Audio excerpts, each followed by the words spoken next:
একদিনের আন্তর্জাতিকে অভিষেকেই নজির গড়লেন দক্ষিণ আফ্রিকার ম্যাথু ব্রিজকে।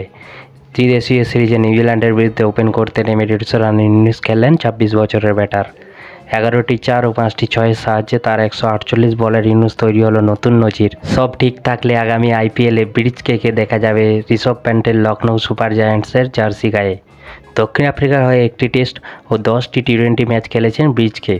2023 সালের সেপ্টেম্বরে আন্তর্জাতিক অভিষেক হয়েছিল উইকেটকিপার ব্যাটারের। গত অক্টোবরে বাংলাদেশের বিরুদ্ধে একটি টেস্ট খেলেছেন তিনি। শেষে সোমবার তার অভিষেক হলো একদিনের আন্তর্জাতিক ক্রিকেটে।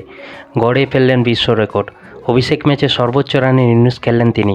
এতদিন বিশ্ব রেকর্ড ছিল ওয়েস্ট ইন্ডিজের ডেসমন্ড হিন্সের দখলে। 1978 সালের একদিনের আন্তর্জাতিক অভিষেক ম্যাচে অস্ট্রেলিয়ার বিরুদ্ধে 148 রান করেছিলেন তিনি। 47 বছর পর ভেঙে গেল সেই রেকর্ড। দেশের হয়ে 11টি ম্যাচে ব্রিজকে নজর কাটতে পারেননি। একমাত্র টেস্টে কোনো রান করতে পারেননি। 10টি টি-20 ম্যাচে 16.77 গড়ে করেছিলেন 150 রান, সর্বোচ্চ 51। দক্ষিণ আফ্রিকার অন্যতম সেরা প্রতিভাবান ব্যাটার হিসাবে চিহ্নিত করা হয় ব্রিজকে।